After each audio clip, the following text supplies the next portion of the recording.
فأنا ناصح لإخواني بالصدع بالحق تبيض وجوههم. السكوت في مسألة الحزبية يضرها، فاصدع بما تؤمر وأعرض عن المشركين.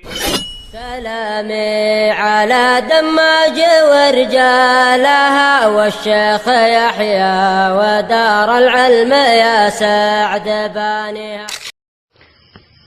Bismillahirrahmanirrahim. Pada pelajaran kita Syarhul Manzumatil Baiquniyah, kita masih di tengah-tengah pembahasan hadis al-mursal.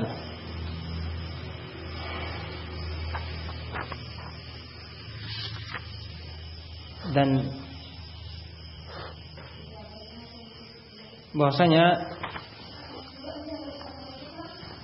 para ahlul hadis memiliki beberapa pendapat tentang hadis mursal. Di antara mereka ada yang menolak hadis mursal secara mutlak, dan ini batil. Kenapa?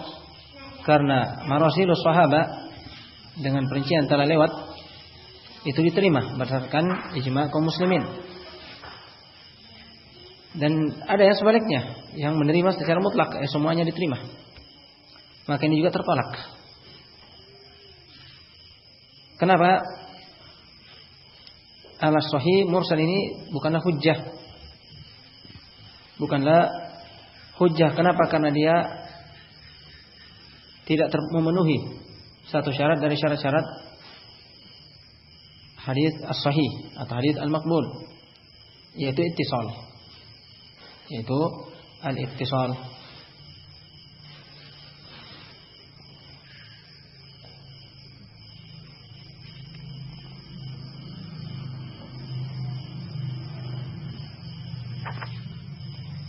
Di sini ada soal berikutnya, al-mursal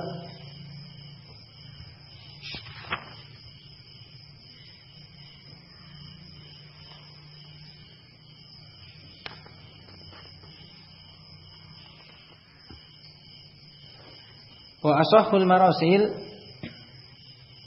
dan mursal yang paling asah, yang paling sahih adalah marasilu Sa'id bin Musayyib wa Ubaidullah bin Abdullah bin Khiyar wa Masruq wa Sanabihi wa Qais bin Abi Hazim. Hadhihi asahhul marasil. Kenapa dikatakan asahhul marasil? Karena mereka tidaklah meriwayatkan kecuali dari thiqah.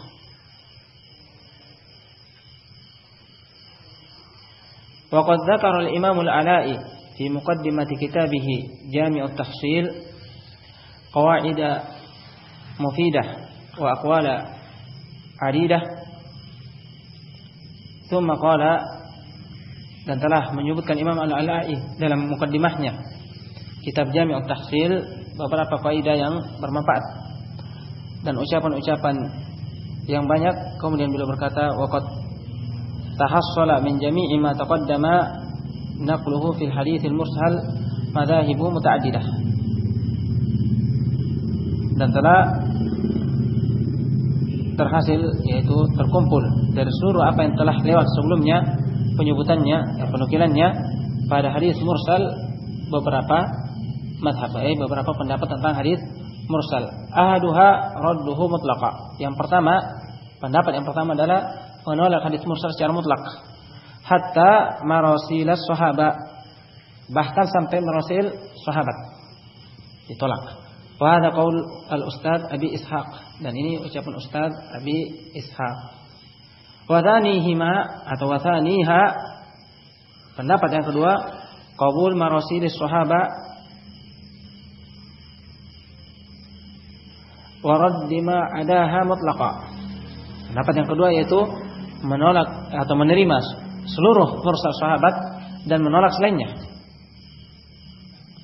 Wa thalithuha, dan pendapat yang ketiga tentang hadis mursal, qabul marasil kibarit tabi'in mutlaqan wa radd ma adaha, yaitu menerima mursal kibarut tabi'in, para kibarut tabi'in, dan menolak selainnya.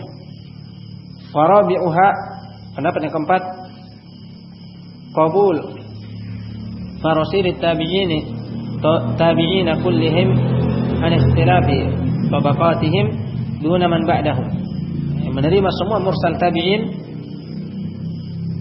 seluruh bersamaan dengan berbeda-bedanya tingkatan mereka. Ada kibar tabi'in, ada awsatut tabi'in, dan ada sigar tabi'in, dan menolak selainnya. Wa khamisuha qabul marasil tabi'in wa atba'ihim duna man ba'dahum. Pendapat yang kelima, menerima semua mursal tabi'in, atba' tabi'in, setelahnya lagi duna man ba'dahum. Jadi yang dia terima seluruh mursal tabi'in dan tabi'ut tabi'in tanpa selainnya. Wa hadha ikhtiyar aktsarul Hanafiyah, dan ini yang dipilih oleh mayoritas Hanafiyah. Wa sadisuha qabulul mursal mutlaqan. Pendapat yang keenam, menerima hadis mursal secara mutlak, wa in kana min ahli hadhil asar, walaupun dari zaman yang terakhir, zaman yang setelah tabi'ut tabi'in dan setelahnya, dan zaman dari Imam Al-Ala'i, ini secara mutlak semuanya diterima. Wa huwa tawassu' ba'id jiddan ghairu mardi, dan ini tawassu' terlalu meluaskan yang tidak diridai. Wa sabi'uha, pendapat yang ketujuh, in kana al-mursal urifa min adatihi annahu la yursil illa an thiqatin mashhur qubila wa illa fala wa huwa al-mukhtar. Yang ketujuh, apabila in kana al-mursil, pelaku hadis mursal, urifa min adatihi, diketahui dari kebiasaannya, dengan cara meneliti semua periwayatannya, annahu la yursil illa an thiqatin mashhur, dia tidak mendatangkan hadis mursal dan menjatuhkan, tidak menyebutkan perawinya kecuali dari orang yang thiqah dan masyhur. Yang dia jatuhkan itu, yang tidak sebutkan namanya, orang yang terpercaya dan terkenal. Kubil, maka diterima. Wa illa fala wa huwal mukhtar. Kalau tidak, dia tidak dikenal dengan orang yang meriwayatkan dari yang thiqah, dan dia tidak mengirsalkan kecuali dari yang thiqah dan masyhur, maka tidak diterima. Wa huwal mukhtar. Dan ini yang pendapat yang terpilih, yaitu pendapat yang rajih dan dipilih oleh Imam Al-Ala'i. Wa auha marasil kama fil mawqidha lidh-Dhahabi rahimahullah marasil az-Zuhri wa marasil Qatadah wa marasil Humaid at-Tawil. Nah, ila akhir. Dan mursal, hadis-hadis mursal yang paling lemah, sebagaimana disebutkan dalam Al-Mawqidhah karya Imam Az-Zahabi, adalah mursal Az-Zuhri dan mursal Qatadah serta mursal Humaid at-Tawil sampai akhir. Kemudian di sini ada soal jawab. Yang pertama, ma huwal mursal? Apa itu hadis mursal? Jawab, huwa ma adhafahu at-tabi'i ila Nabi sallallahu alaihi wasallam wa lam yasma'hu minhu. Dia adalah hadis yang dinisbatkan kepada Nabi sallallahu alaihi wasallam oleh seorang tabi'i. Tabi'i meriwayatkan langsung kepada Nabi sallallahu alaihi wasallam wa lam yasma'hu minhu. Sementara dia tidak mendengar hadis tersebut langsung daripada Nabi sallallahu alaihi wasallam. Ini namanya hadis mursal. Pertanyaan berikutnya, hal hunaka tabi'iyun hadithuhu marfu'un muttasil? Apakah di sana ada seorang tabi'i tapi hadisnya marfu' dan bersambung? Ada enggak? Tabi'i tapi hadisnya marfu' sampai kepada Nabi sallallahu alaihi wasallam dan bersambung. Dia dengar langsung atau dia lihat langsung? Al-jawab, na'am. Dia adalah al-mukhadram. Mukhadram, sebagaimana telah lewat perinciannya, bahwasanya mukhadram itu adalah siapa yang hidup di zaman jahiliyah dan di zaman Rasulullah SAW tapi belum beriman kepadanya. Kemudian ketika Rasulullah SAW meninggal, dia pun beriman. Ketika itu di zaman Rasulullah SAW dia pernah melihat perbuatan Rasulullah SAW atau mendengar ucapan dari ucapan Rasulullah SAW dan menghafalnya. Tapi belum beriman ketika itu, masih kafir, belum berislam. Kemudian setelah Rasulullah SAW meninggal, dia pun mendapat hidayah dari Allah Subhanahu Wa Taala. Kemudian meriwayatkan hadis yang dia dengar atau dia saksikan langsung dari Rasulullah SAW. Ketika itu hukumnya muttasil, bersambung. Nah, ketika itu bersambung. Maka ada dari tabi'i yang hadisnya muttasil marfu', yaitu yang mukhadram. Idza sami'a minan Nabi sallallahu alaihi wasallam hala kufri thumma ba'da dzalika aslam. Apabila dia mendengar, jadi boleh seseorang yatahammal hala kufrihi, Tapi tidak diterima apabila dia menyampaikan dalam keadaan dia masih kafir. Tapi ketika dia telah bertobat dan berislam dan sabata adalatuh, telah sabit adalahnya, maka ketika itu diterima. Walaupun dia ketika tahammulnya dalam keadaan kafir. Demikian contohnya adalah hadis Sufyan, hadis Abi Sufyan atau Sufyan bin Harb radhiyallahu anhu ketika dia dipanggil oleh Herakl, raja Rum. Dia ketika itu masih kafir. Ketika itu masih kafir dan menceritakan apa yang terjadi ketika itu. Kemudian setelah beliau mendapat hidayah dan berislam, menceritakan hadis tersebut, menceritakan kisah tersebut dan diterima. Dan riwayatnya diriwayat Imam Bukhari dan Muslim. Asyahid dia menceritakan dan tahammul ketika dia masih kafir. Dan ada beberapa di sana contoh akan hal ini.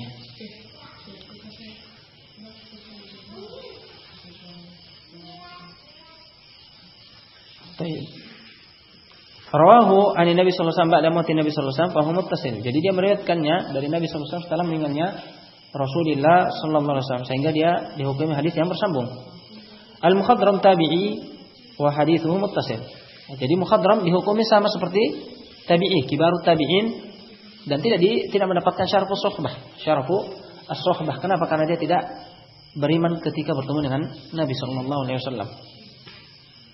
Wa hadithu muttasil dan hadisnya muttasil bainama idza lam yasma' minan nabi sallallahu alaihi wasallam wa innama rawa 'an nabi sallallahu alaihi wasallam ba'da mautihi bi isqati wasitatin fa innahu tabi'iyyun wa hadithuhu mursal.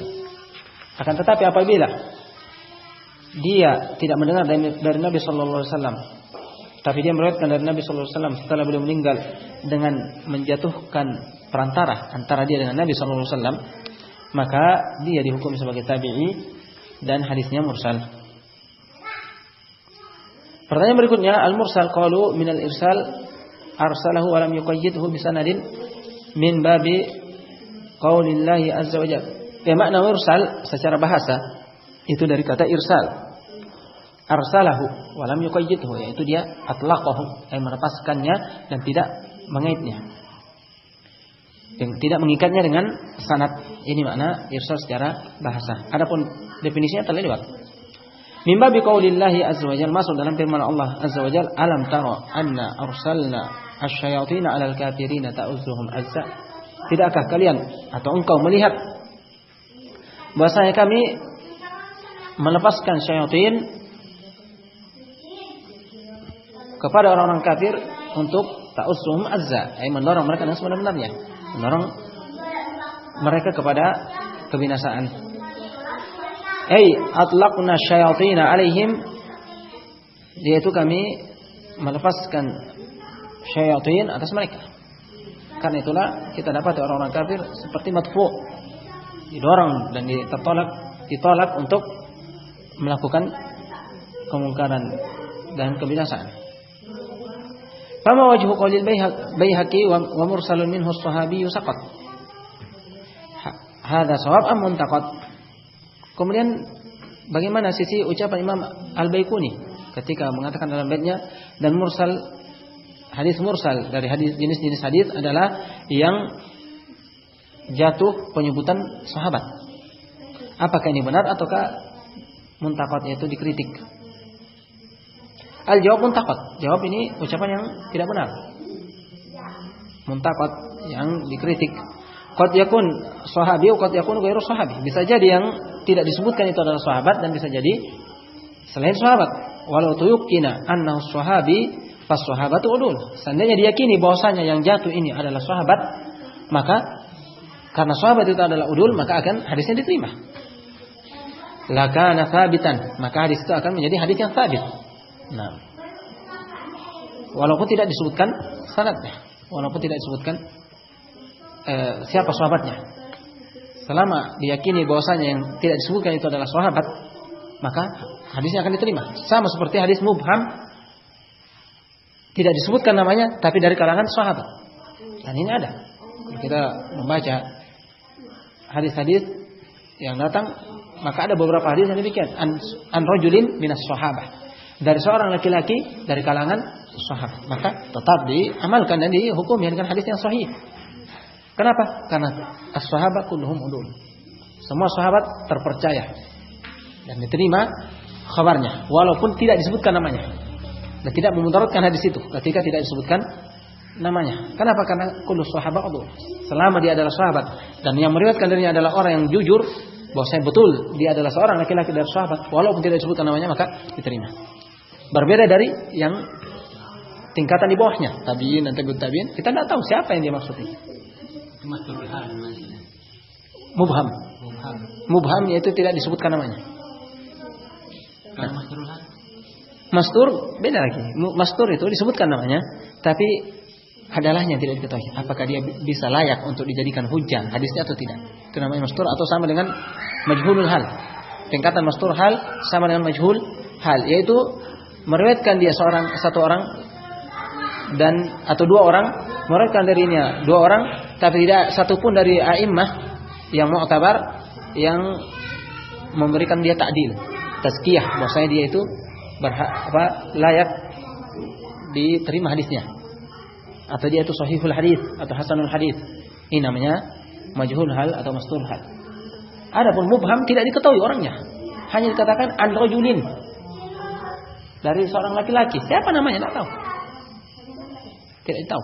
Ini namanya mubham. Apabila mubham ini dari kalangan sahabat, semua yang telah lewat pada pembahasan hadis mubham, maka dia itu diterima. Sama juga mursal. Seandainya seperti kata Imam Al-Baiquni, bahwasanya yang jatuh itu yang tidak disebutkan namanya adalah sahabat, maka kalau begitu semua hadis mursal muhtajun bih, bisa dijadikan hujjah. Kenapa? Karena yang jatuh cuma sahabat, sementara sahabat kulluhum udul. Kulluhum udul, tapi tidak. Nah, jadi ucapan Al-Baiquni ini tidak benar. Karena yang jatuh itu bisa jadi sahabat dan bisa jadi bukan. Bisa jadi bukan. Sementara di zaman itu, bahkan di zaman sahabat sendiri telah merajalela dan tersebar kebid'ahan seperti Rafidhah, Qadariyah, demikian Khawarij. Dan telah datang khabar-khabar yang sabit dari orang-orang yang telah taubat dari bid'ah-bid'ah tersebut. Mereka mengaku bahwasanya ketika mereka meyakini suatu keyakinan dari hawa nafsu mereka, mereka memasukkan hadis dan menisbatkan hadis itu kepada Nabi sallallahu alaihi wasallam dan menyebarnya di tengah-tengah manusia untuk menipu manusia dan menjerumuskan mereka ke dalam kebid'ahan mereka, bid'ah Khawarij atau Qadariyah dan Rafidhah. Maka ini sebagaimana kata Imam Al-Hafidz qasimatul dhuhr, meruntuhkan hujjah orang-orang yang menerima hadis mursal secara mutlak. Orang-orang yang menerima hadis mursal secara mutlak.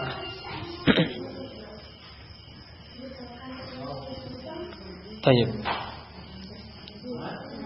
Jadi, lau tuyukina annahu sahabi fa sahaba udul lakana thabitan, maka mestinya hadisnya thabit. Fa ulima annahu ma huwa hadzal qaid minhu sahabi saqat laysa bilazim hadza muntaqad. Jadi pengait ini bahwasanya ikatan bahwasanya yang jatuh pasti sahabat ini tidak lazim, tidak mesti. Bisa jadi sahabat, bisa jadi bukan. Kita tidak tahu siapa. Karena dia tidak menyebutkannya. Maka ini tidak lazim, maka ucapan Imam Al-Baiquni ini muntaqad.